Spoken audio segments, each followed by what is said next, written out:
பிஸ்மில்லாஹிர்ரஹ்மானிர்ரஹீம். ரப்பி அவுது பிக்க மின் அமஷாத்தி ஷயாத்தீன் வஅவுது பிக்க ரப்பி ஐ யஹ்லரூன். இன்ஷா அல்லாஹ் நம்ம லாஸ்ட் ஒரு 2 பயானா வந்துட்டு இந்த இன்ட்ரோடக்ஷன் டாக்குமெண்ட்ரி பத்தி நம்ம பார்த்துட்டு இருக்கோம். அதாவது இப்ப இருக்க மாடர்ன் சயின்ஸ்ல ரொம்ப ரீசெண்டா தான் இந்த ஒரு தாயின் கருல வந்து குழந்தையோட வடிவம் எப்படி இருக்கு, அதுக்கப்புறமேட்டு பூமியோட சைஸ் வந்து எக்ஸ் ஷேப்ல இருக்குன்ற மாதிரி நிறைய சயின்டிபிக்கான விஷயங்கள்லாம் மாடர்ன் சயின்ஸ்ல இப்பதான் கண்டுபிடிச்சிருக்காங்க.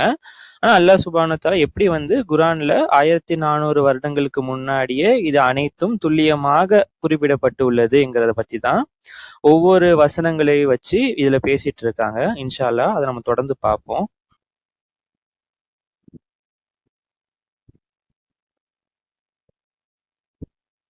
Radiations from reaching the surface Earth's atmosphere almost 1,000 years before Columbus.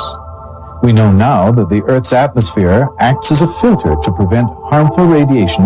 So இப்போ நம்ம சயின்ஸ் நம்ம அறிஞ்சிருக்கோம். நம்மளோட இந்த பூமியோட வளிமண்டலத்துல வந்துட்டு பார்த்தோம்னா அந்த நம்ம மனிதர்களுக்கு கஷ்டத்தை விளைவிக்கக்கூடிய அந்த கதிர்வீழ்கள், அந்த சூரியன்ல வரக்கூடிய யூவி ரேஸ், எக்ஸ்வி ரேஸ் சொல்லுவோம். அதுல இருந்து நம்ம மனிதர்கள் அஃபெக்ட் ஆகாம இருக்கிறதுக்கு அந்த பூமியோட வளிமண்டலம் வந்து அப்படி இருக்கு. அட்மாஸ்பியர்ங்கிறது அர்த்தம் வந்துட்டு வளிமண்டலம் தான். From reaching the surface. Short wavelengths like X-rays and ultraviolet rays are filtered out at high altitudes. இந்த மாதிரி அங்க சூரியன்ல வரக்கூடிய கதிர்கள், எக்ஸ்ரேஸ் எல்லாமே அந்த நம்ம பூமிக்கு வரத்துக்கு முன்னாடியே அந்த மேல இருக்க அந்த பூமியோட வளிமண்டலத்திலே அனைத்துமே ஃபில்டர் ஆயிருது. Protection from these rays is vital to the existence of life on Earth.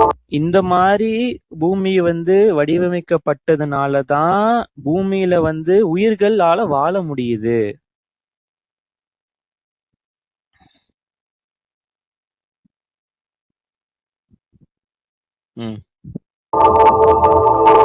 And we made the sky a protected ceiling. அதுதான் அல்லாஹ் குர்ஆன்ல சொல்றாங்க, நம்ம வந்து ஆகாயத்தை வந்து ஒரு பாதுகாப்பு, ஒரு சீலிங்கா நம்ம வச்சிருக்கோம் அப்படின்னு சொல்றாங்க.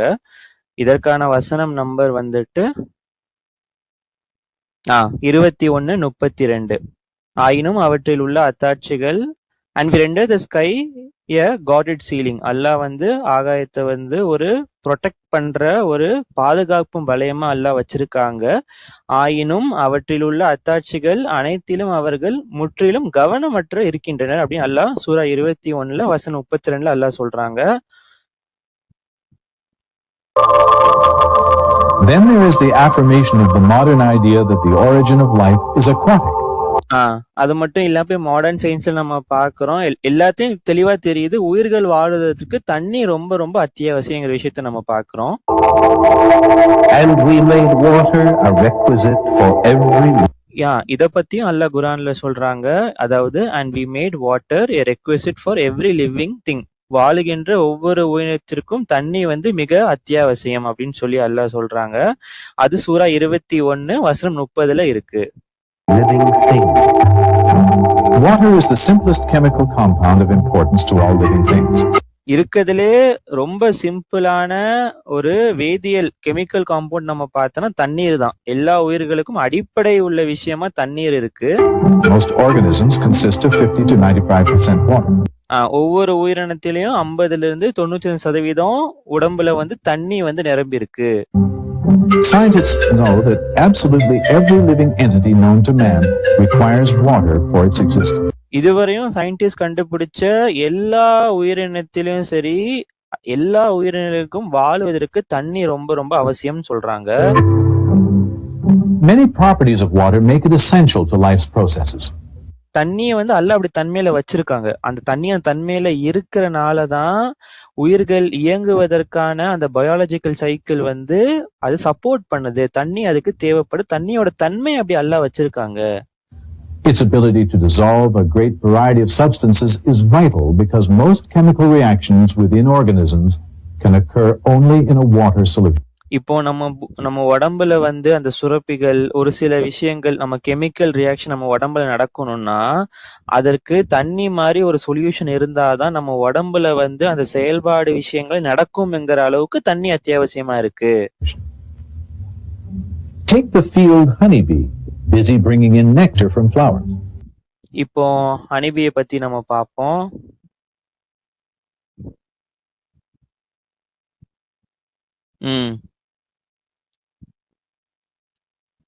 On entering the hive with a full honey sac, which is an enlargement of the esophagus, the field bee regurgitates the contents into the mouth of young workers, called house or nurse bees. நான் இதை அப்படியே தமிழ்ல படிக்கிறேன். மலர்களிலிருந்து தேன் சான்றை சேகரித்து கொண்டு வரும் வேலைப்பாட்டாட எடுத்து கொள்ளுங்கள். அதன் இது ஆக்சுவலா என்ன சொல்றாங்கன்னா, நம்ம அந்த இப்ப நம்ம ஒரு தேன் எடுத்துட்டோம்னா அந்த தேனீகள் வந்து பார்க்கும்போது 2 விதமான தேனீகள் இருக்கு. ஒன்னு ஃபீல்டு, அந்த களத்துல இறங்கி வேலை செஞ்சு பூவிலிருந்து நார் எடுத்துட்டு அந்த தேன் எடுத்து வரக்கூடிய அந்த ஒர்க்கர் பீயும் இருக்கு. அதே மாதிரி அந்த தேன் கூற்ற பராமரிக்கக்கூடிய அதுக்குன்னு பிரத்யேகமா இருக்கக்கூடிய அந்த மாதிரி தேனீகளும் இருக்கு. இப்ப அதை பத்தி இதுல குறிப்பிடுறாங்க. இப்போ அந்த தொழிலாளிக்கான அந்த தேனி வந்து என்ன பண்ணுதுன்னா, பூவிலிருந்து அந்த தேனை வந்து எடுத்துட்டு வந்து அந்த பூவில இருந்து எடுத்துட்டு வந்து கொண்டு வந்து entering the hive with a full honey sac, which is an enlargement of the esophagus, the field bee regurgitates the contents into the mouth of young workers. இப்ப என்ன பண்ணுது, அதோட வயிற்றிலிருந்து ஃபுல்லா அதை நிரப்பி அதுல இருந்து அதை வெளியே எடுத்து தன்னிலிருந்து அந்த தேனி கூட்டுல பராமரிக்கக்கூடிய நர்ஸ் பீ இல்ல ஹவுஸ் பீன்னு சொல்லுவாங்க. தேனீகள் ஒரு டைப். அது கிட்ட வந்து இது அந்த தேனி வந்து தான் எடுத்த அந்த தேனை வந்து அது கிட்ட கொடுக்குது. House or nurse bees. These in turn deposit nectar in a cell and carry out the tasks necessary to convert the nectar to honey. இப்போ அந்த தொழிலாளி தேனி கிட்ட இருந்து வாங்கின இந்த வீட்டு தேனி, அதாவது நர்ஸ் பீ வந்து என்ன பண்ணுதுன்னா, அதை வந்து அந்த தேனி கூட்டுல இருக்க அந்த பிரத்யேக ஒவ்வொரு ஓட்டையிலையும் சேகரித்து அது வந்து இந்த பூவிலிருந்து எடுத்த விஷயத்த தேனாக மாற்றுவதற்கான அனைத்து வேலைகளையும் அது செய்யுது. This we have known for about 80 years. இது வந்து நமக்கு கடந்த ஒரு 80 ஆண்டுகளா தான் இந்த விஷயம் நமக்கு சயின்ஸ்ல தெரிய வருது. ஆனால் அல்லாஹ் And your Lord inspired the bee. Build homes in the mountains and the trees, and what the people build for you. Then eat from all kinds of crops and obediently follow the designs of your Lord. இத வந்து அல்லாஹ் குர்ஆன்ல அல்லாஹ் தேனிக்கு உள்ளுணர்வு அளித்திருக்காங்கன்னு அல்லாஹ் சொல்றாங்க. எதற்காகனா, மலைகள்ல வந்து வீடை கொட்டி கொள்வதற்காக, மேலும் மலைகளிலும் மரத்திலும் இரண்டத்திலும் வீடு கெட்டிக் கொள்வதற்காக. And what the people build for you, அதற்காக மனிதர்கள் செய்து வச்ச இடத்துல வந்து அது தன்னுடைய வீட்டை கெட்டிக் கொள்ளுமாறு அல்லாஹ் அதற்கு உள்ளுணர்வு அளித்ததாகவும், மேலும் அனைத்து வகையான அந்த பயிர்கள் கிராப்ஸ்ல இருந்து அதுல உணவு உட்கொண்டு, மேலும் அல்லாஹ்வின் சட்டத்திற்கீழ் வைக்கப்பட்ட அந்த டிசைன் படி ஒபீடியண்டா அல்லாஹ்வோட கட்டளைக்கு இணங்க வாழக்கூடிய ஒரு உயிரினமா அல்லாஹ் தேனுக்கு உள்ளுணர்வு அளித்திருக்காங்க அல்லாஹ் சொல்றாங்க. இதற்கான வசனம் வந்துட்டு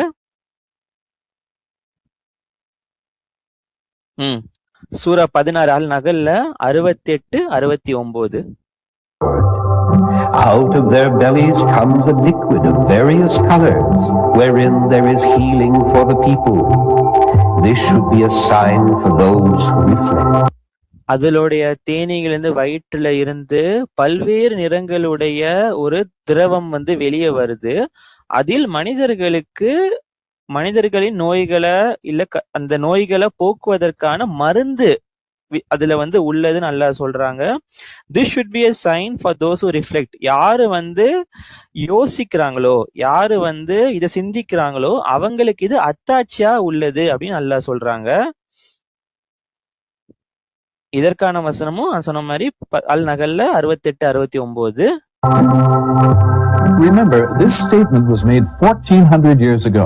இப்ப நீங்க ஞாபகப்படுத்தி பாருங்க, நான் முன்னாடி சொன்ன மாதிரி இந்த தேனி சம்பந்தப்பட்ட விஷயம் கடந்த ஒரு 80 ஆண்டுகளா தான் நமக்கு தெரியும். ஆனா இந்த வாக்கியத்தை வந்து அல்லாஹ் 1400 வருடங்களுக்கு முன்னாடியே இந்த டாக்குமெண்ட் குர்ஆன்ல வந்து அல்லாஹ் சொல்லியிருக்காங்க.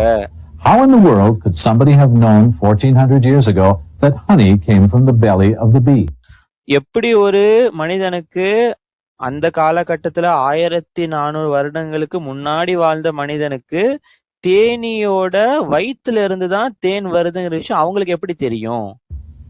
This document also claims that there is a healing property மேலும் இந்த டாக்குமெண்ட், இந்த குரான் என்ன சொல்லுதுன்னா, தேன்ல வந்து மனிதர்களுக்கு அவங்க ஹீல் ஆவறதுக்கு, அந்த நோயை குணப்படுத்துவதற்கான ஒரு தன்மை வந்து தேன்ல இருக்குன்னு அல்லாஹ் குரான்ல குறிப்பிட்டிருக்காங்க. Honey does in fact have mild antiseptic properties.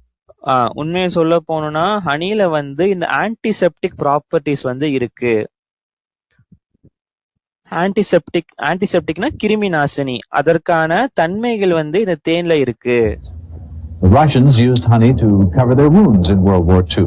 அதே மாதிரி இந்த உலகப்போர் 2ல வந்து ரஷ்யர்கள் என்ன பண்ணாங்க, தங்களுடைய காயங்களுக்கு வந்து அதுக்கு மேல மருந்தா வந்து தேனை தான் அவங்க யூஸ் பண்ணாங்க. The wounds retained an amount of moisture and left very little scar tissue. So அந்த தேன்ல இருக்க ஈரப்பத தன்மையை தடவறனால அது ஒரு குரான்ல குறிப்பிட்டிருக்க மாதிரி ஒரு மருந்தாகவும் ஒரு லிட்டில் ஸ்கார் டிஷ்யூவாகவும் அங்க ஆக்ட் பண்ணுது. Because of its density, no fungus or bacteria could grow in the wound. அதுல இருக்க அந்த டென்சிட்டி, அதோட அடர்த்தி, தேனோட அடர்த்தி அவ்வளவு இருக்கிறனால தேன் அந்த புண்ணுல தடவின உடனே வேற எந்த கிருமியும் பாக்டீரியாவும் வளர விடாம தேன் வந்து அந்த தன்மையில இருக்கு. It is also known that if a person suffering from allergies from a certain plant is given honey produced from that plant. So அதே மாதிரி ஒரு சிலவங்களுக்கு வந்து ஒரு சில அந்த மரங்கள் மூலியமா, செடி கொடிகள் மூலியமா அவங்களுக்கு ஒரு அலர்ஜி வரும். அதற்கு மருந்தாகவும் தேனை வந்து கொடுக்கறாங்க. That person builds up certain resistance to the allergy. அதன் மூலமாக அந்த ஆல்கே அங்க அந்த கிருமியில இருந்து அவங்களுக்கு ஒரு பாதுகாப்பு கிடைக்குது. 1,000 years before the discovery of the circulation of blood and roughly 13 centuries before இந்த உடல்ல எப்படி வந்து ரத்தம் ஓட்டம் இருக்குங்கிற விஷயத்த 1000 வருடங்களுக்கு முன்னாடியும் மேலும் 13 நூற்றாண்டுகளாக அதற்கு முன்னாடியும் it was known what happens in the intestine. 13 நூற்றாண்டுகளாக நம்ம இன்டெஸ்டைன் வயித்துல வந்து என்ன ப்ராசஸ் நடக்குது, என்ன வழிமுறையில நமக்கு ஜீரணம் ஆகுதுங்கிற விஷயம் அனைத்துமே to ensure that the organs are nourished by the process of digestive absorption. We find a verse in the document. So இது சம்பந்தப்பட்ட விஷயமுமே இந்த டைஜஷன் எப்படி நடக்குது அப்படிங்கிற பசுல வந்து எப்படி இந்த விஷயம் நடக்குங்கிற விஷயத்தையுமே குரான்ல டாக்குமெண்ட்ல குறிப்பிடப்பட்டிருக்கு. From between the urine and the blood comes pure, delicious milk. அதாவது யூரினுக்கும் பிளட்டுக்கும் நடுவுல இடைப்பட்ட இதுல இருந்துதான் பியூர், உண்மை, அந்த பியூரான தூய்மையான டெலிஷியஸ் ரொம்ப டேஸ்டான பால் வந்து வெளியே வருதுன்னு சொல்லி நம்ம டாக்குமெண்ட் குரான்ல வந்து பாக்குறோம். இதற்கான வசனம் வந்து சூரா அல் நகல் 66. From between the urine and the blood comes pure delicious milk. பால் வந்து அந்த மாட்டுடைய யூரினுக்கும் பிளட்டுக்கும் ரத்தத்துக்கும் நடுப்பட்ட இடையிலிருந்து வரக்கூடிய ஒரு விஷயமா தான் பால் இருக்கு. Only recently was it found that from what the cow eats, there is a separation of nutrients into the blood and the urine. So ரொம்ப ரீசெண்டா தான் இந்த விஷயங்களை வந்து கண்டுபிடிச்சிருக்காங்க. ஒரு மாடு வந்து சாப்பிட்டு அதுல இருந்து எடுக்கக்கூடிய அந்த சத்து, and the cow eats, there is a separation of nutrients into the blood and the urine, and the remainder ends up as milk. So எப்படி வந்து பால்ல சத்து ஆட் ஆகுதுன்னா, ஒரு மாடு சாப்பிட்டதுக்கு அப்புறமேட்டா அதோட ரத்தமாகவும் மேலும் யூரின்ல இருந்து இல்லாத மிச்சம் இருக்கிற அந்த சத்துக்கள் தான் நமக்கு பாலா வந்து கிடைக்குது. Progress in botany. பாட்டனினா தாவரவியல் 1400 years ago was nowhere advanced enough for it to establish as a rule that plants have both male and இப்பையிலிருந்து 1400 வருடங்களுக்கு முன்னாடி போனோம்னா தாவரவியல்ல சான்ஸே கிடையாது. அதாவது அந்த காலகட்டத்துல வாழ்ந்திருக்க ஒரு தாவரத்துக்கு, ஒரு மரத்துக்கு வந்து எப்படி இப்ப நமக்கு ஆண் உறுப்பு பெண் உறுப்பு இருக்கோ அதே மாதிரி பிளான்ட்டுக்கும் ஒரு மரத்துக்கும் ஒரு செடி கொடிக்கும் ஆண் உறுப்பு பெண் உறுப்பு இருக்கிற விஷயத்த 1400 ஆண்டுகளுக்கு முன்னாடியே கண்டுபிடிச்சிருக்க வாய்ப்பே கிடையாது. female parts. இருப்பினும் Nevertheless, we read in the document, இருப்பினும் இந்த விஷயம் வந்து குரான்ல வந்து அல்லாஹ் குறிப்பிட்டிருக்காங்க. God is the one who sent water down from the sky and thereby brought forth pairs of plants, each separate from the other. அல்லாஹ் தான் அந்த ஒருவர், விண்ணிலிருந்து நமக்கு நீர் அளிக்கின்றவர், மேலும் and thereby brought forth pairs of plant, ஒவ்வொரு செடி கொடிக்கும் மரத்திற்கும் 2 விதமான pairs, அதாவது ஆணுறுப்பு பெண்ணுறுப்பை வந்து அல்லாஹ் தான் வந்து வச்சிருக்காங்க. ஒவ்வொன்றும் தனிப்பட்ட முறையில பிரிந்திருக்கு அப்படின்னு சொல்லி நம்ம பார்க்கிறோம். இதற்கான வசனம் வந்துட்டு 13:3. Of all the fruits God placed on the earth, 2 of a pair, 2 பேர்னு சொல்லி அல்லாஹ் குறிப்பிடுறாங்க. I brought forth pairs of plants, each separate from the other. Today we know that fruit comes from plants that have sexual characteristics, even when it comes from unfertilized fruits like banana. So இன்னைக்கு நம்ம பார்க்குறோம் சயின்ஸில் வந்துட்டு இந்த நமக்கு சாப்பிட்ற அந்த fruits பழங்கள் எல்லாமே வந்து அந்த செடி கொடிகள் நடக்கக்கூடிய ஒரு கலவையின் ஒரு வெளிப்பாடாக தான் இந்த மாதிரி ஒரு வந்து ஃப்ரூட்ஸ்லாம் நமக்கு கிடைக்குது. ஒரு அன்ஃபர்டிலைஸ் ஆகாத இந்த மாதிரி கலவை நடக்காம கிடைக்கக்கூடிய வாழைப்பழங்கள்ல கூட இந்த மாதிரி விஷயங்கள் இருக்கு. Bananas. Of all fruits, God placed on the earth 2 of இந்த வசனம் தான் இப்ப நான் உங்களுக்கு சொன்னேன் 13:3. அனைத்து பழங்களிலும் அல்லாஹ் வந்து பூமியில வச்சிருக்கிறதுல வந்து அல்லாஹ் 2 பேரா வச்சிருக்காங்க, ஆணுறுப்பு பெண்ணுறுப்பு. This document stated to early man the remarkable premise that mountains move like the clouds. Remarkable premise. வியக்கத்தக்க, அதான் ரொம்ப ஆச்சரியப்படக்கூடிய விஷயமா, அதாவது இந்த மலைகள் வந்து மேகங்களை போல நகர்ந்துட்டு இருக்குங்கிற விஷயம் ரொம்ப ஆச்சரியமான ஒரு விஷயத்த 1400 வருடங்களுக்கு முன்னாடியே கூற முடியுமான்னு கேட்டா இந்த டாக்குமெண்ட்ல அல்லாஹ் சொல்லியிருக்காங்க. We know this to be true now. இப்பதான் இந்த விஷயம் வந்து உண்மையாலே வந்து மலைகள் வந்து மேகங்களை போல நவுந்துட்டு இருக்கு. அது எப்படி நம்ம அறிஞ்சுக்கிறோம் சயின்ஸ்ல அப்படின்னா, since the earth rotates around its axis and around the sun. எப்படின்னா எப்படி மலைகள் நகர்ந்துட்டு இருக்கு அப்படின்னு நம்ம கேட்டோம்னா சயின்ஸ் படி பூமி வந்து தன்னை சுத்தி கொண்டும் மேலும் சூரியனை சுத்தி கொண்டு வருது. But to an ancient, what could be more contradictory to the obvious than that mountains move? ஆனா இத வந்து ஒரு பழங்காலத்து 1400 வருடங்களுக்கு வாழ்ந்த முன்னாடி ஒரு மனிதன்ட்ட போய் சொன்னா அவனுக்கு இது ரொம்ப முரணகையா தெரியும். அது எப்படின்ற மாதிரி ஒரு முரணகையான ஒரு ஸ்டேட்மெண்டா தான் இருக்கும். ஆனா இருப்பினும் இந்த விஷயத்த நம்ம 1400 ஆண்டுகளுக்கு முன்னாடி வந்து டாக்குமெண்ட் குரான்ல நம்ம பாக்குறோம். When you look at the mountains, you may think that they are standing still, but they are moving in the same manner as the clouds. Such is the creation. இத பத்தி அல்லாஹ் என்ன சொல்றாங்கன்னா, நீங்க மலைகளை பார்க்கும்போது நீங்க நினைச்சிட்டு இருக்கீங்க அது அப்படியே நிக்குதுன்னு இல்ல, ஆனா அது வந்து எவ்வாறு வந்து நம்ம மேகங்கள் நகர்ந்துட்டு இருக்கோ அதே மாதிரி மலைகளும் நகர்ந்துட்டு இருக்கு. இப்பேற்பட்ட படைப்பு தான் கடவுளின் படைப்பு. Such is the creation of the God. இதற்கான வசனம் வந்துட்டு 27:88. Of God. We know now of continental drift, of folding, which forms mountain ranges. So ஒரு சின்ன சின்ன குன்றா சேர்ந்து நமக்கு பெரிய ஒரு மலைகளா தோற்றம் அளிக்கக்கூடிய மவுண்டன் ரேஞ்சஸ வந்து இப்பதான் நம்ம வந்து பார்க்கிறோம். The earth's crust is like a solid shell on which we can live, while the deeper layers are hot and பூமியை பொறுத்த மட்டும் மேல இருக்க பங்குல தான் நம்மளால வாழ முடியும். நம்ம இன்னும் உள்ள அந்த எர்த்தோட கோருக்கு நம்ம போனோம்னா ரொம்ப சூடாவும் ரொம்ப ஃப்ளூயிடாவும் ஒரு தண்ணீர் மாதிரி ரொம்ப சூடான ஒரு இடமா இருக்கும் உள்ள பூமிக்குள்ள. Have we not made the earth an expanse and the mountains? இத பத்தி அல்லாஹ் என்ன சொல்றாங்கன்னா சூரா 78 வசனம் 6-7, have we not made the earth an expanse and the mountain stakes. இத நான் தமிழ்ல படிச்சிடுறேன்.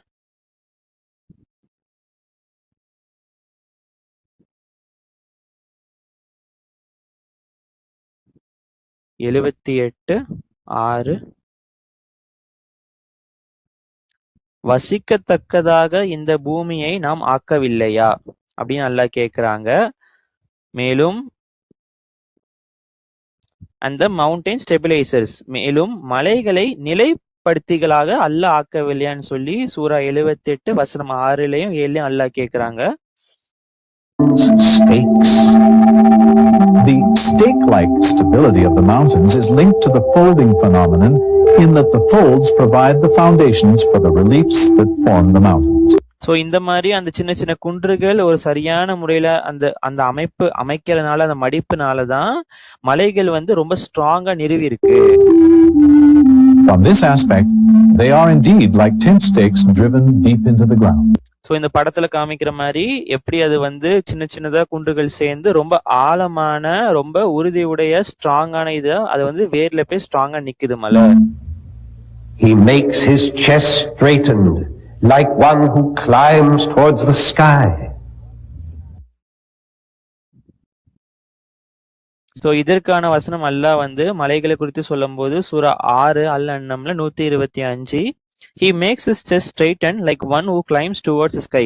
அதாவது நம்ம மறுப்பவர்களை சொல்லும் போது அல்லாஹ் குறிப்பிட்டு சொல்லும் போது அவர்களுடைய நெஞ்சங்கள் வந்து எப்படி வந்து ஒரு மனிதன் அந்த ஆகாயத்தை நோக்கி போகும்போது அவனுக்கு மூச்சு திணறி அவனோட நெஞ்சங்கள்லாம் ரொம்ப இருக்குதோ, அதே மாதிரி ஒரு நம்ம மறுப்பவன் அல்லாஹ்வோட விஷயத்தை வந்து ரொம்ப எடுத்துக்கிறான்னு சொல்லி அல்லாஹ் சொல்றாங்க. அதற்கான வசனத்தை தான் இதை குறிப்பிடுறாங்க. Fingerprinting became a scientific method of identification in the 1880s.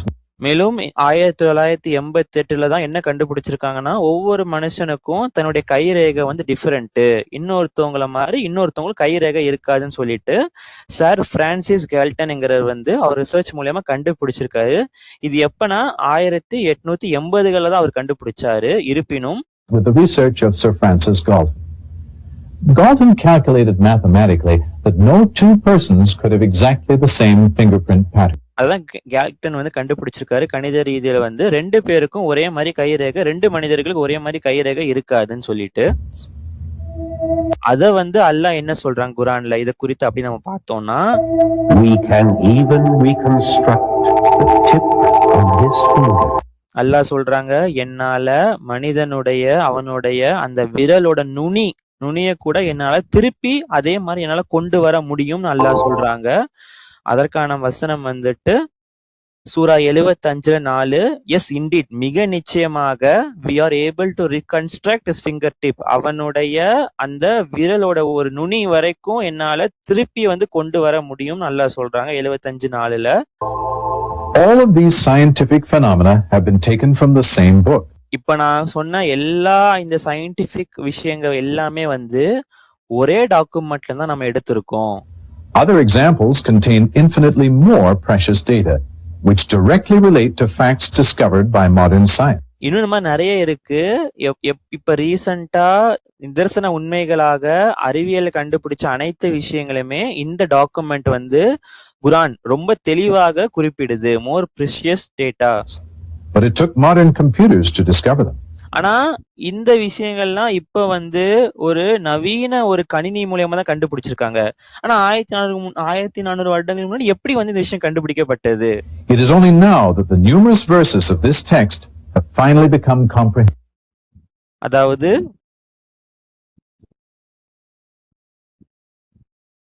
இப்பதான் இந்த டாக்குமெண்டோட இந்த குர்ஆனோட பல வசனங்கள் வந்து நமக்கு புரியத்தக்கதா இருக்கு. Dr. Maurice Bucaille, an eminent French scientist, இப்ப இவர் மௌரிஸ் பிரக்காலே என்கிறவர் வந்து ஒரு பிரெஞ்சு சயின்டிஸ்ட். அவரு புகழ்பெற்ற French scientist. says that it is impossible to explain how a text produced 1400 years ago could have contained ideas that have only been discovered in modern times. அவரு வந்து ரொம்ப புகழ்பெற்ற பிரெஞ்சு சயின்டிஸ்ட் வந்து ரொம்பவுமே ஆச்சரியப்பட்டாரு. எப்படி வந்து இப்ப இருக்க நவீன காலத்துல கண்டுபிடிக்கப்பட்ட விஷயங்கள் 1400 வருடங்களுக்கு முன்னாடி இந்த டாக்குமெண்ட்ல எப்படி சொல்லியிருக்காங்கன்னு சொல்லி அவர் ரொம்ப ஆச்சரியப்பட்டிருக்காரு. Many other scientific phenomena, the barrier between salt and fresh water. இந்த மாதிரி நிறைய நம்ம சொல்லிட்டே போலாம் அறிவியல் ரீதியான விஷயங்கள். ஒண்ணு வந்து இந்த நல்ல தண்ணீருக்கும் உப்பு தண்ணீருக்கும் உள்ள இடைப்பட்ட அந்த கலக்காம இருக்கிறதுக்கான தன்மை எப்படி இருக்கு, மேலும் ஒரு கம்பஷன், ஒரு தீ பற்றி வரையும் போது எப்படி அது ரொம்ப வேகமா பரவுது. Water, the branch-like progression of combustion, All were mentioned 1400. உப்பு நீரும் இனநீரும் இடையிலான கடப்பு, எரிவதன் கிளைப்பொருளின் பரவல் உள்ளிட்ட பல்வேறு அறிவியல் நிகழ்வுகள் அனைத்தும் 1400 ஆண்டுகளுக்கு முன்பாகவே குறிப்பிடப்பட்டுள்ளது. Years ago. In a notable recent experiment conducted by NOVA, it was found that at the exact moment of death, there is a slight weight loss in humans, but not animals. Noah வந்து ஒரு புதுசா ஒரு experiment பண்ணியிருக்காரு. ஏதாவது என்னன்னா அந்த experiment, ஒரு மனிதன் இறந்த உடனே வந்துட்டு அவனுடைய வெயிட் எடையில வந்து கொஞ்சம் எடை வந்து இறங்குது. ஆனா மிருகங்களுக்கு அவ்வாறு கிடையாதுன்னு சொல்லி அவர் ஒரு ரிசர்ச் பண்ணியிருக்காரு. This document states that at the moment of death, God takes the soul. எக்ஸாக்டா இந்த டாக்குமெண்ட் குரான் வந்து இதுதான் சொல்லுது. அல்லாஹ் வந்து ஒரு மனிதன் இறந்ததப்ப அவனோட ஆன்மா வந்து அல்லாஹ் கைப்பற்றத அல்லாஹ் சொல்றாங்க. Away. And now we come to the most incredible significance of these discoveries. ரொம்பவுமே முக்கியத்துவமான ஆச்சரியத்தக்க முக்கியமான கண்டுபிடிப்புகளுக்கு இந்த டாக்குமெண்ட் இப்ப இந்த டாக்குமெண்ட் என்ன சொல்றங்கிற விஷயத்துக்கு நம்ம வருவோம். Remember we said that modern man needs an ultimate miracle to release himself from the bondage of religious frustration and confusion. நம்ம முன்னாடி சொல்லியிருந்தோம், இப்ப இருக்க மாடர்ன் மனிதனுக்கு வந்து என்னன்னா ஒரு சூப்பரான அற்புதமான ஒரு அத்தாட்சி தேவைப்படுது. அந்த அத்தாட்சியின் மூலயமா தான் அவனுக்கு அந்த மனிதனுக்கு உள்ள மார்க்க ரீதியான குழப்பங்களும் அது சம்பந்தப்பட்ட கன்ஃபியூஷன், ஃப்ரஸ்ட்ரேஷன் எல்லாமே வந்து அதுல தான் வெளியே வரணும்னா அந்த மாடர்ன் மனிதனுக்கு தேவையானது ஒரு அல்டிமேட் மிராக்கிள், ஒரு அற்புதமான அத்தாட்சி அவனுக்கு தேவைப்படுது, ஒரு சான்று தேவைப்படுது. Confusion about his creator. Well, it so happens that this ultimate miracle does exist in this document. இப்போ இந்த மனிதனுக்கு தேவையான அந்த மாபெரும் அத்தாட்சி இந்த டாக்குமெண்ட்ல குரான்ல இருக்கு. The identity of which we are about to so இத பத்தி தான் நம்ம இப்போ சொல்ல போறோம். அது என்ன அத்தாட்சி என்பது. This ultimate miracle exists in the form of a scientifically proven mathematical code. இது என்ன வடிவத்துல இந்த அல்லாஹ் வந்து இந்த அற்புதத்தை வச்சிருக்காங்கன்னா ஒரு அறிவியல் ரீதியான கணித கட்டமைப்புல வந்து அல்லாஹ் வச்சிருக்காங்க. That is touchable, examinable, verifiable and utterly irrefutable. இது எப்படி இருக்குன்னா டச்சபிள், நம்மளால தொட்டு உணர முடியும், எக்ஸாமினபிள், சரிபார்க்க முடியும், வெரிஃபையபிள், பரிசீலனை பண்ணி பார்க்கலாம், அண்ட் அட்டர்லி இர்ரெஃப்யூட்டபிள், மறுக்க முடியாத ஒரு சான்றாக இது இருக்கு. Not only does it prove that the author of this divine document is God. இப்போ இந்த டாக்குமெண்ட்டை பார்க்கும்போது இத வந்து எழுதியவர் கடவுள்தான், மாபெரும் கடவுள்தான் என்பதுல வந்து எந்த சந்தேகமும் கிடையாது. இருப்பினும் அது மட்டும் இல்லாம God Almighty, but it also serves as the first physical evidence for the very existence. கடவுள் இருப்பு, கடவுள்னு ஒருத்தவங்க நிச்சயமா இருக்காங்கிற விஷயத்த, அதாவது உலக ரீதியா முதல் முறையாக ஒரு பிசிக்கலா தொட்டு உணரக்கூடிய சான்றாக இந்த டாக்குமெண்ட்ல ஒரு சான்று இருக்கு. Of God, and it serves as a means for preservation for the document itself. மேலும் அந்த அத்தாட்சி மூலமாகவே அந்த டாக்குமெண்ட், அந்த அத்தாட்சி மூலமாகவே குரானை வந்து யாரும் மாத்திட முடியாத அளவுக்கு அதுவாவே ஒரு பாதுகாப்பாவும் அமைஞ்சிருக்கு. அந்த அத்தாட்சியே குரானை ஒரு பாதுகாப்பா வச்சிருக்கு. So that the reader knows that every word, indeed every letter, is from God Almighty. So இது மூலமா அது யார் அந்த டாக்குமெண்ட குரானை படிக்கிறாங்களோ யாரா இருந்தாலும் அதுல இருக்க ஒவ்வொரு வார்த்தையும் ஒவ்வொரு எழுத்தும் மிக நிச்சயமாக சர்வ வல்லமை மிக்க அல்லாஹ்விடமிருந்து, கடவுள் காட் இருந்து வந்திருக்கு நம்ம புரிஞ்சுக்கலாம். This document is the Quran. So அந்த டாக்குமெண்ட் வேற எதுவும் இல்ல, குரான் தான். And the ultimate miracle is the perfect and unchallengeable mathematical. And the ultimate miracle is the perfect and unchallengeable mathematical. So நம்ம குறிப்பிடுற இந்த மேத்தமெட்டிக்கல் மிராக்கிள்ங்கிறது ரொம்ப பெர்ஃபெக்டான, யாருமே இத வந்து மறுக்க முடியாத இல்ல சேலஞ்ச் பண்ண முடியாத ஒரு கணித கட்டமைப்பிலான ஒரு கோடு தான் இது. This mathematical code, this signature of the creator, இந்த கணித கட்டமைப்பு, இந்த கணிதம் தான் நம்மளை படைச்ச கிரியேட்டர் அல்லாஹ்வோட ஒரு சிக்னேச்சர், அல்லாஹ்வோட ஒரு கையொப்பம். Has always been here in the Quran for all to see. இது வந்து இந்த கட்டமைப்பு கடவுளின் ஒரு கையொப்பம் வந்து இந்த குரான்ல எப்பவுமே இருக்கு, யாரால வேணாலும் பார்க்க முடியும் இந்த விஷயத்தை. But only recently was it revealed, and then only with the help of a modern computer, by Dr. Rashad Khalifa. ஆனா இந்த விஷயம் வந்து ரொம்ப ரீசெண்டா தான் நவீன கணினியின் உதவின் கொண்டு டாக்டர் ரஷாத் கலீஃபா வந்து இதை கண்டுபிடிச்சிருக்காங்க. The Imam or minister of the Mosque of Tucson.